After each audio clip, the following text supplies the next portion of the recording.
Question 5. Compound Q can be synthesized from the chlorobenzene in 7 steps. Let's start from the chlorobenzene. So as you can see, chlorobenzene undergoes step 1. The reagent used is a chloromethane, and the catalyst is the aluminum chloride. So after that, you can see the compound J here. There is a methyl group. So it's obviously this chlorobenzene undergo electrophilic substitution. One of the hydrogens here is being substituted by the methyl group.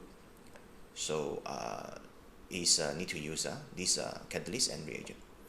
Okay, after that, the J that produced will oxidize. Okay, this is the oxidizing agent.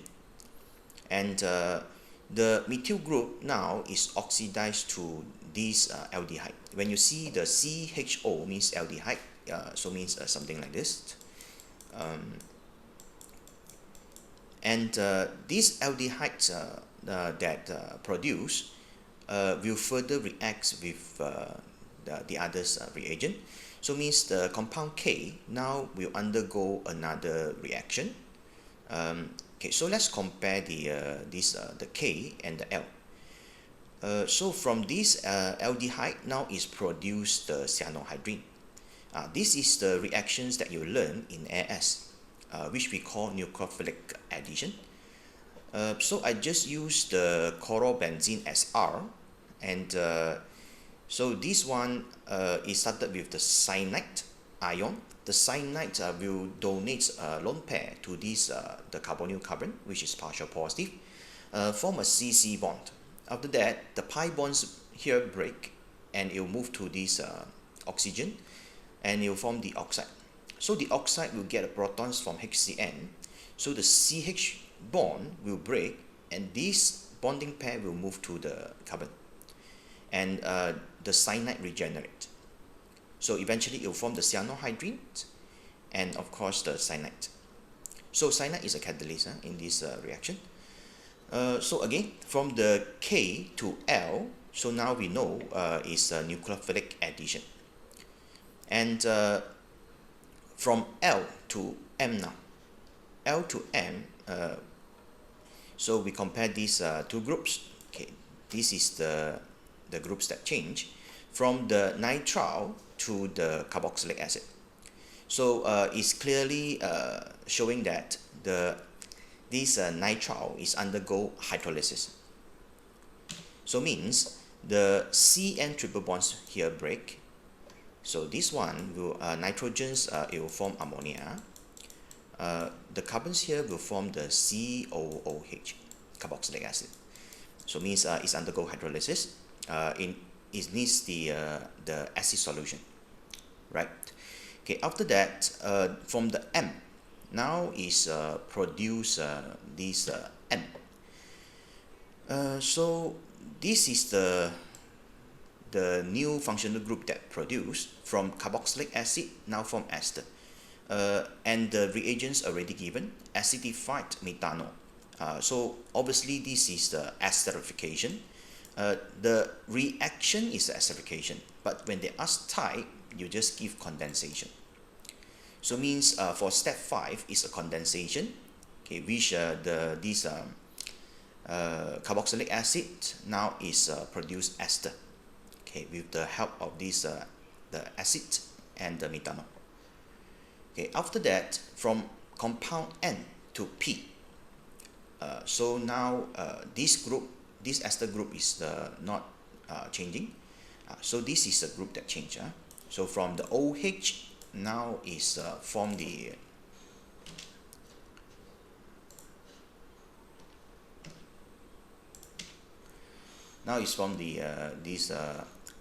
this chlorine.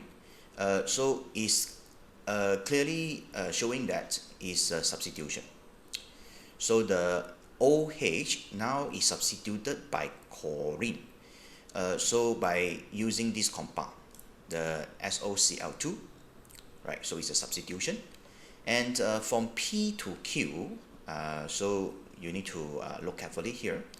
This chlorine has been substituted by this compound, right? Means, okay, this one is the secondary amine. The nitrogen, it has two alkyl group with one hydrogen. This is secondary amine. And this halogenol alkane, this group, it will react with this secondary amine, produce the compound Q, right? It's actually something like this. In AS that you learned last time, is just a primary amine or the ammonia, okay, with the halogenol alkane. Like for example, we have the chloromethane with the ammonia. So eventually it will form this the primary amine, the methyl amine with HCl. So basically it's one H from here with the chlorine from HCl, and the NH2 now will combine with the CH3 to form this methyl amine. So it's quite similar with this reaction. As you can see here, the chlorine also will remove together with this H, this chlorine and this H, and the N here will form a new bonding with the this carbon, right, to form the compound Q. So eventually it will form this tertiary amine. If you want to know further, means it's actually quite similar to this reaction that we discussed. If we use back the chloromethane with this, let's say this dimethyl amine. So this is secondary amine. So the chlorine and the hydrogen here will combine and removed, and the methyl group here will combine with this nitrogen with the two methyl group to form this trimethyl amine. So it's a tertiary amine as well. Okay, it's quite similar. So therefore, the compound Q produced, right, from this nucleophilic substitution. Okay, why we call this one as nucleophilic substitution? Because this compound, this is secondary amine, so it's a nucleophile. So it substitutes the chlorine, so it's a nucleophilic substitution. Okay, I hope it's clear about all this reaction. Okay, now let's start for the A part 1. Write an equation for the formation of the electrophile for step 1. It's very easy. Step 1 again is the reaction that using the catalyst and the methyl amine, right? From this chlorobenzene to form this compound J. So this equation is to produce the carbocation. The chloromethane with this catalyst, so this AlCl3 will get the chlorine or the chloride from this chloromethane. It will form this AlCl4, and it will form this carbocation. And this carbocation will use for the this mechanism. So part 2 completes the mechanisms for the step 1. So the mechanism is we call electrophilic substitution. The name we call alkylation. Okay, so now let's start this mechanism. So you need to draw one arrow from the benzene ring, point to this carbon, this carbocation. Okay, after that, there is a new bonds formation because the chlorine is electron donating group. So it will direct to 4 position.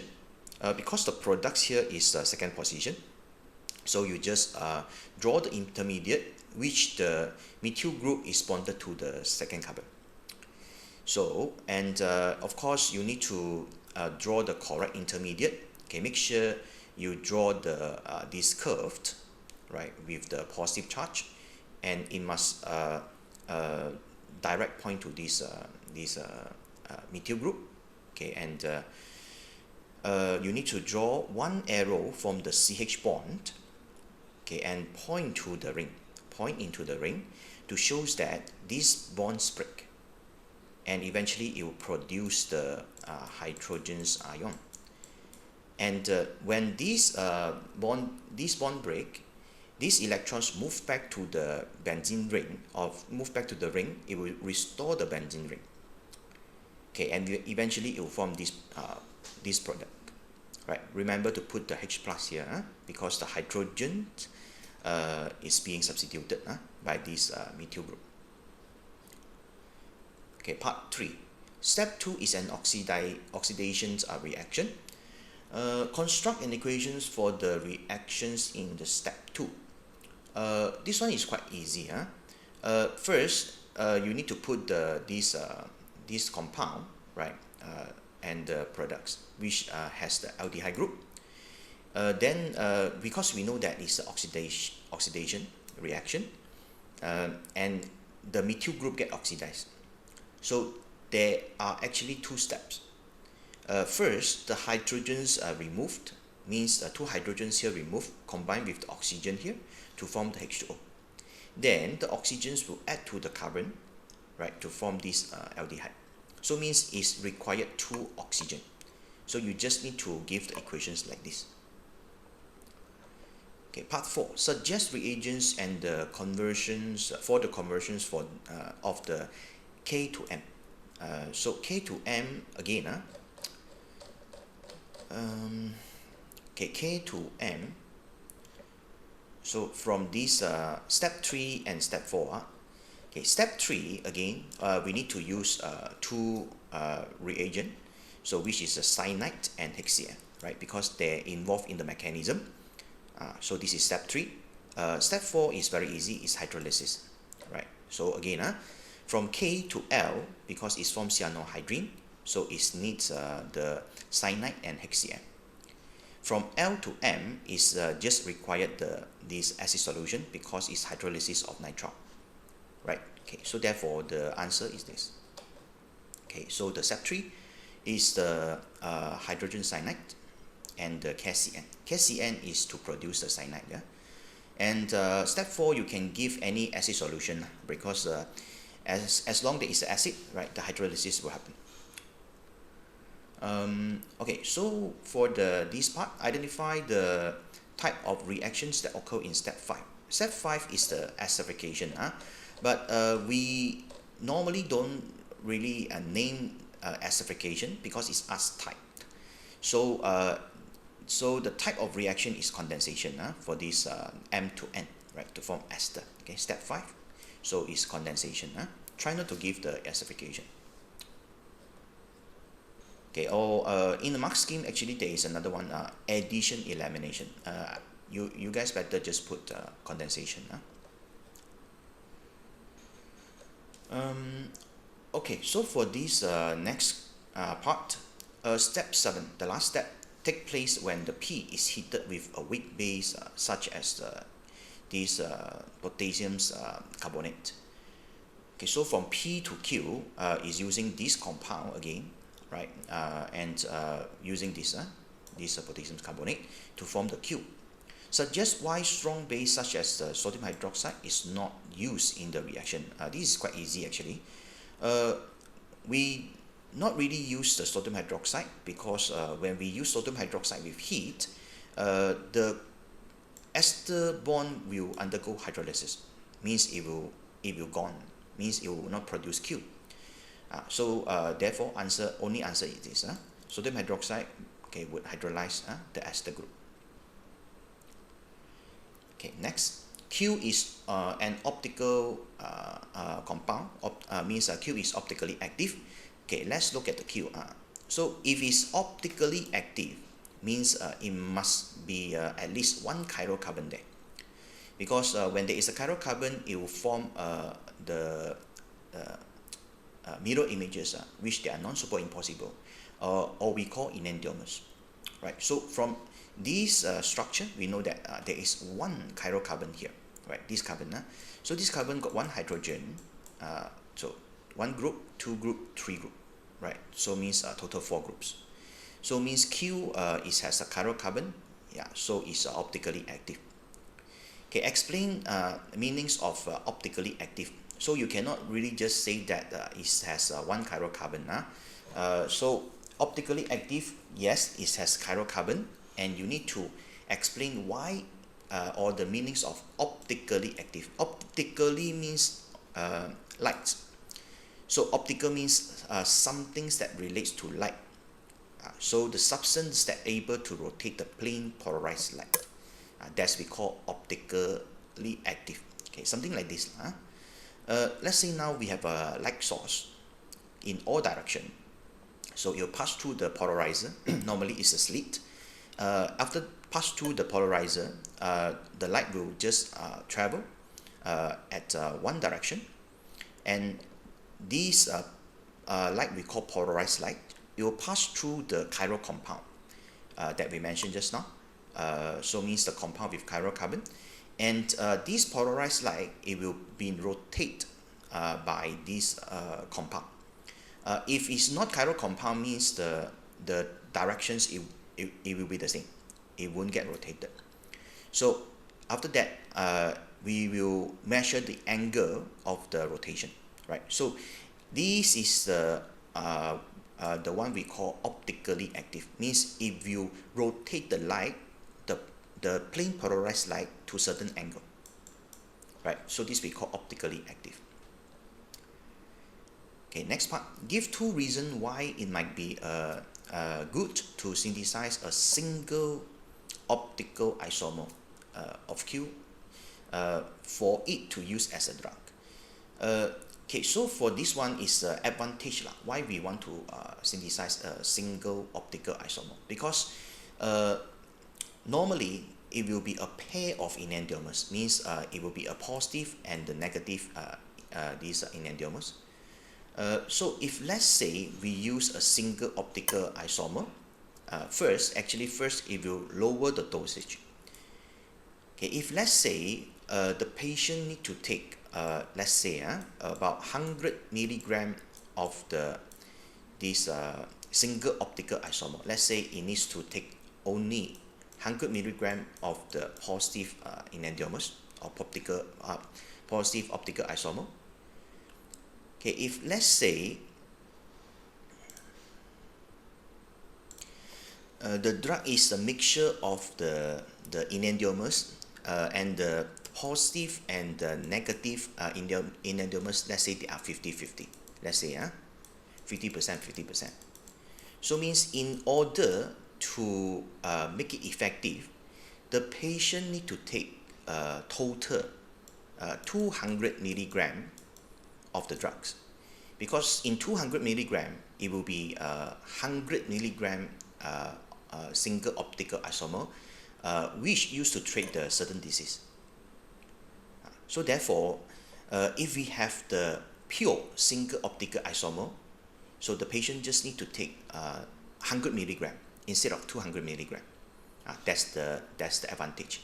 So it will lower the dosage that required. So it means instead of double, we just need to take half of that. And after the dosage being lowered, of course, it will reduce the side effects. Because every optical isomer, it will give certain side effects.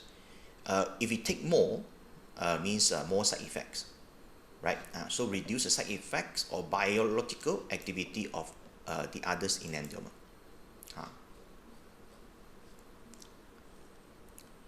Okay, part B. This one is the calculation. So it's about the aspirin. Okay, this one. Aspirin is weak bronzed acid. The pKa of the aspirin is 3.49. And 75 milligram of aspirin dissolved in water to form 100 cm³ of aqueous solution. Calculate the pH of this solution. So first you need to understand aspirin now is the weak acid, and the solutions now only with this aspirin, no other thing. So means it will be a pure aspirin solution. So after that, you need to know what is needed, because it's one the pH of this solution, a pure aspirin solutions. Okay, so first you need to know pH equal to negative log concentration of H plus. So means your calculation at the end, okay, it must be the one that finding this one. So means you need to find the concentration of hydrogen ion, because it needs the pH of the solution. So how to find the concentration of hydrogen ion? then we need to use this equation. So for an acid solution, to find the concentration of hydrogen ion, we need to use the Ka with the concentration of the acid. In this case is the aspirin. Now the aspirin is acid, yeah. So means we need to get two these values, the Ka and the concentration of the acid. Again, the concentration of aspirin. So then we must start from the aspirin itself. How to find the concentration of this acid or the aspirin? Then we need to find the mole first. Okay, let the HA is the expression of the weak acid. In this case, let's say it's aspirin, and the Ka is we just get from the pKa. So pKa given is 3.49. Ka means is 10 power of negative 3.49. Okay, later we use this one for the calculations. Okay, so first start from this mole. We need to find the mole because concentration is mole per dm cube. So find the mole first. 75 milligram.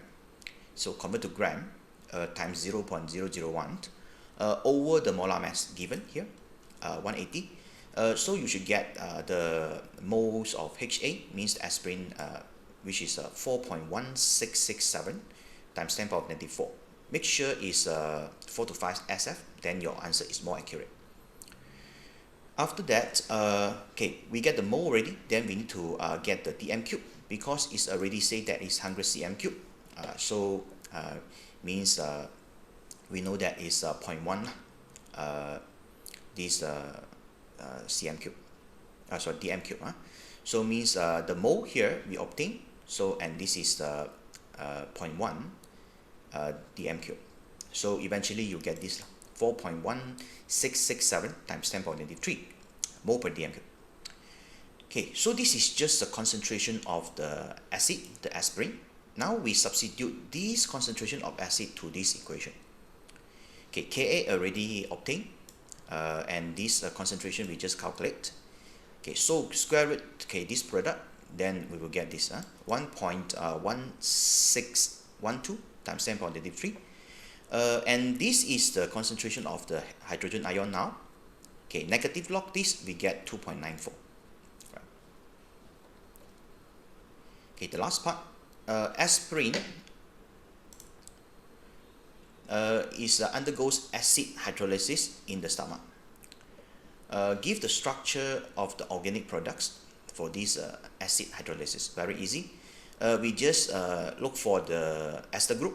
So from here we know that ester group here will break, and O here will get hydrogen, and this C will get OH. So eventually this part will form the ethanoic acid, right? And this part will form this. Okay, that's all. Thank you.